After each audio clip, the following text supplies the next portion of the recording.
तो last part में time Weaver ने अलग अलग टाइमलाइन को मर्ज कर दिया था, जिसकी वजह से हर टाइमलाइन से फ्रीज़ा आ गया थे मेन टाइमलाइन में और उन्होंने वजीटा और ब्रोली के ऊपर हमला कर दिया था।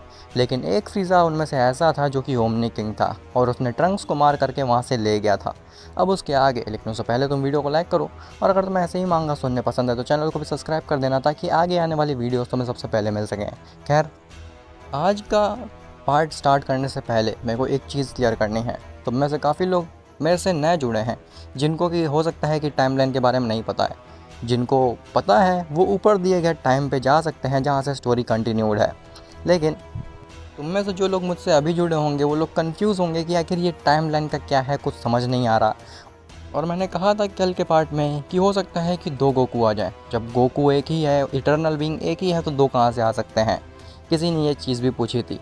वेल, तो पहले मैं यही चीज़ क्लियर कर देता हूँ। देखो, जो चीज़ भी मैं एंड में बोलता हूँ ना, वो तुम्हें होता है कि कंफ्यूज करने के लिए बोला हो, ताकि तुम लोग आगे की चीज़ प्रिडिक्ट ना कर पाओ।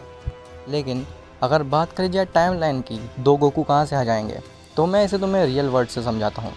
मान लो कि इस यूनिवर्स में मैं यूट्यूब में वीडियो बना रहा हूँ और ड्रैगन बॉल का कंटेंट बना रहा हूँ। ऐसा ही इनफाइनाइट पॉसिबिलिटीज़ हो सकती हैं।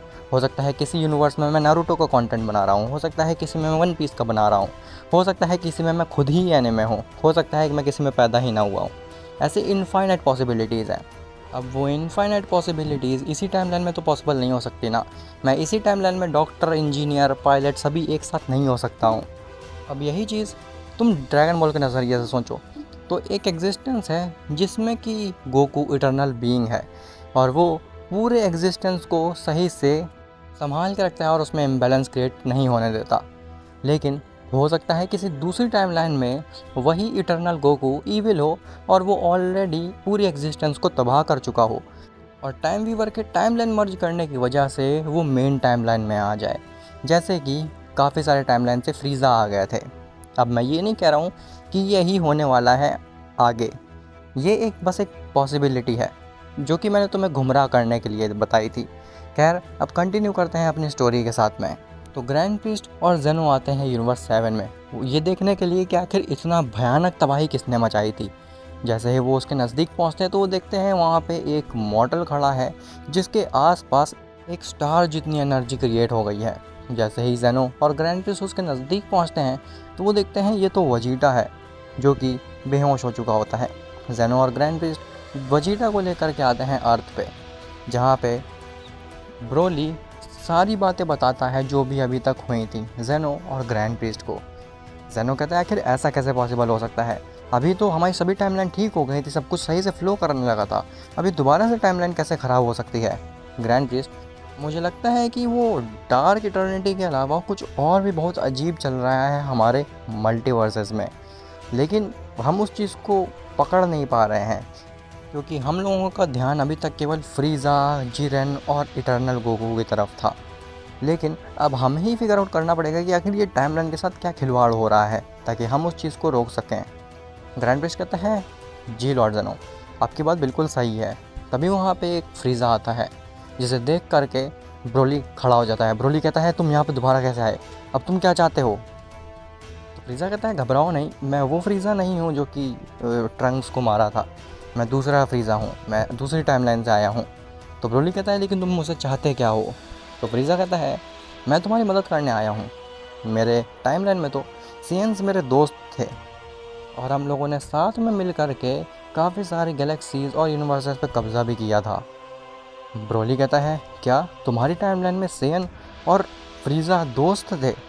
क्या मजाक कर रहे हो, ऐसा हो ही नहीं सकता है। फ्रीज़ा कहता है, मैं सही कह रहा हूँ। तभी वजीटा की आंख भी खुल जाती है। वजीटा जैसे ही अपने सामने फ्रीज़ा को देखता है वो आंख बबूला हो जाता है। वो जाता है सीधे फ्रीज़ा का गला पकड़ लेता है और वो कहता है, मेरा ट्रंक्स कहाँ पे है, मुझे मेरा ट्रंक्स चाहिए। और ऐसा बोल करके वजीटा फिर से गिर जाता है क्योंकि वो इतना ज़्यादा एग्जॉस्ट हो चुका था कि अब वो खड़े हो पाने की एनर्जी भी नहीं जुटा पा रहा था। फ्रीज़ा कहता है कि मैं तो दूसरी टाइमलाइन का फ्रीज़ा हूँ, मैंने तुम्हारे बेटे के साथ कुछ भी नहीं किया, मैं तो यहाँ पर तुम्हारी मदद करने के लिए आया हूँ। वजीटा फ्रीज़ा की बात नहीं सुनता और वो उसके ऊपर हमला करने लगता है। ऑल्दो उसके अटैक इतने पावरफुल नहीं होते कि वो फ्रीज़ा को हार्म कर पाएँ, लेकिन वजीटा अपनी तरफ से पूरी कोशिश कर रहा होता है इस प्लेनेट अर्थ को बचाने की। सैनो कहता है, ग्रैंड बेस्ट, इसने तो मुझे काफ़ी ज़्यादा इम्प्रेस किया। इतना ज़्यादा बुरी तरीके से एग्जॉस्ट होने की वजह से और हार होने के बाद भी ये अपने प्लेनेट को पूरी जान लगा के बचा रहा है। ब्रोली कहता है, क्योंकि वो प्रिंस ऑफ ऑल सियंस है, इसीलिए उसका प्राइड भी हम सबसे काफ़ी ज़्यादा डिफरेंट है। खैर, वहीं दूसरी तरफ जो ओमनी फ्रीज़ा होता है वो ट्रंक्स को लेकर के एक सेफ जगह पे पहुंचता है। फ्रीज़ा कहता है, अच्छा हुआ मैं इसको लेकर के यहाँ पे आ गया, वरना वो वजीटा तो मुझे ख़त्म ही कर डालता। ये सियंस कभी भी अपने दिमाग से काम नहीं लेते हैं, इसीलिए मैं इन्हें हर बार बेवकूफ़ बना करके इनके पास से भाग जाता हूँ। खैर, फ़िलहाल मुझे इस ट्रंक्स को ज़िंदा करना चाहिए, क्योंकि यही एक इकलौता चाबी है जिसकी मदद से मैं उस फ्रीज़ा नाम के ताले को ख़त्म कर सकता हूँ। जिसके बाद फ्रीज़ा ट्रंक्स को तो रिवाइव कर देता है, लेकिन उसका ब्रेन भी वॉश कर देता है। फ्रीज़ा कहता है, मुझे पता है तुम उतने शक्तिशाली नहीं हो, लेकिन तुम मेरे बेट बनोगे, जो कि मुझे उस वजीटा को ख़त्म करने में काम आएगा। खैर, वहीं दूसरी तरफ गोकू और गोहान ट्रेनिंग कर रहे होते हैं। गोकू गोहान से कहता है कि गोहान, तुम अपने पूरे पोटेंशियल से मेरे ऊपर अटैक कर सकते हो। गोहान कहता है, क्या सच में मैं अपनी एब्सोल्यूट इनफाइनाइट एनर्जी का इस्तेमाल कर सकता हूँ आपके सामने?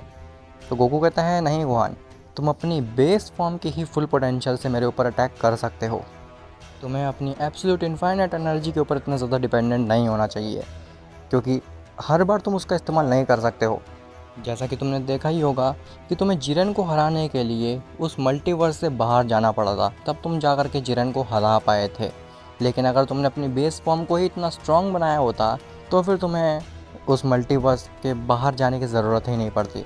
तुम उस मल्टीवर्स के अंदर रह कर के ही अपनी बेस फॉर्म में उस जिरेन को हरा सकते थे। इसीलिए रेदर देन कि तुम अपनी एब्सोल्यूट इनफाइनाइट एनर्जी के ऊपर इतना ज़्यादा घमंड करो और अपनी बेस फॉर्म को एकदम से नेगलेक्ट कर दो, बेटर ये रहेगा कि तुम अपनी बेस फॉर्म को ट्रेन करो। गोहान कहता है, ठीक है, मैं अपनी बेस फॉर्म पे रह करके आपके ऊपर अटैक करूँगा। ऐसा बोल करके गोहान अटैक करता है गोकू के ऊपर, लेकिन गोकू उस अटैक को डॉज करके गोहान के पीछे आ जाता है। गोकू कहता है, देखा तुम कितने ज़्यादा स्लो हो गोहान, तुम्हें अपनी एब्सोल्यूट इनफाइनाइट एनर्जी के ऊपर इतना ज़्यादा घमंड है कि तुम अपने बेस फॉर्म को ट्रेन ही नहीं करते हो, जिसकी वजह से देख सकते हो तुम कितने ज़्यादा स्लो हो चुके हो। और ऐसा बोल करके गोकू गोहान के ऊपर एक पंच मारता है और गोहान वहीं पे धराशायी होकर के नीचे गिर जाता है। गोहान एक स्माइल दे करके दोबारा से खड़ा हो जाता है। गोहान कहता है कि फादर, मुझे लग रहा था कि मैं अपने बिना पूरे पोटेंशियल का इस्तेमाल करे भी आपके ऊपर अटैक लैंड कर सकता हूँ, लेकिन आप तो काफ़ी ज़्यादा फास्ट है। अब मैं आपको दिखाता हूँ कि असली ट्रू पोटेंशियल क्या है मेरी बेस फॉर्म का। गोकू कहता है, ओ तो तुम अभी तक होल्ड बैक कर रहे थे, ये सोच के कि मैं कमज़ोर हूँ तुमसे। हैं, इस बार ऐसा नहीं चलेगा गोहान, क्योंकि मैं बिल्कुल भी होल्ड बैक नहीं करने वाला तुम्हारे सामने। और ऐसा बोल करके गोहान दोबारा से अटैक करता है गोकू के ऊपर, लेकिन इस बार गोकू उस अटैक को डॉज नहीं कर पाता और उसे अपने हाथों का इस्तेमाल करना पड़ता है गोहान के अटैक को रोकने के लिए। गोकू कहता है, तुम तो काफ़ी ज़्यादा स्ट्रॉन्ग हो गए हो, तुमने अपनी पावर को काफ़ी ज़्यादा गुना बढ़ा लिया है, लेकिन ये भी इनफ नहीं है मुझे रोक पाने के लिए। जिसके बाद गोहान नॉन स्टॉप अटैक करने लगता है गोकू के ऊपर, लेकिन गोकू अपने एक हाथ से उसके सारे अटैक को रोक लेता है। तभी अचानक से गोकू एकदम शांत हो जाता है और उसकी आंखें अजीब सी हो जाती हैं। गोहान उस चीज़ को नहीं देखता है और वो अटैक करता रहता है गोकू के ऊपर। तभी गोकू गोहान के पंच को पकड़ लेता है और वो इतने टाइटली पकड़ता है गोहान के पंच को कि गोहान अपनी पूरी ताकत लगा करके भी गोकू से वो हाथ नहीं छुटा पा रहा होता। गोहान कहता है, जी आप क्या कर रहे हैं, आपने मेरा हाथ क्यों पकड़ा हुआ है? तभी गोहान के पसीने आने लगते हैं। गोहान कहता है, नहीं ऐसा नहीं हो सकता, ये एनर्जी तो फादर की उस समय की है जब इन्होंने फ्रीज़ा को हराया था, आखिर ये दोबारा से कैसे आ रही है यहाँ पे? क्या ये कैसी एनर्जी है? क्या ये एनर्जी फादर के ऊपर टेक ओवर कर रही है? मैं ऐसा नहीं होने दे सकता। तभी गोकू गोहान का हाथ छोड़ता है और वो एक पंच मारता है गोहान के ऊपर, जिससे कि गोहान बच तो जाता है, लेकिन गोहान जैसे ही पीछे मुड़ करके देखता है तो वो पाता है कि स्पेस में क्रैक आ चुका है उस पंच के शॉक वेव की वजह से। गोहान कहता है, ये कैसी ताकत है इनके पास, इन्होंने स्पेस को ही काट दिया। ऐसी एनर्जी को तो मुझे रोकना होगा, इनको होश में लाना होगा, नहीं तो पता नहीं ये क्या कर देंगे एग्जिस्टेंस के साथ में। गोहान कहता है, फादर आप ये क्या कर रहे हैं, आप ऐसा नहीं कर सकते, होश में आइए, कंट्रोल पाइए इस एनर्जी के ऊपर। लेकिन गोकू मानो कि ये एकदम से ब्लैकआउट हो चुका था। उसे कुछ भी ना सुनाई दे रहा था ना दिखाई दे रहा था। वो बस नॉन स्टॉप अटैक करने लगता है गोहान के ऊपर, जिससे कि गोहान काफ़ी मुश्किल से बच पा रहा होता है।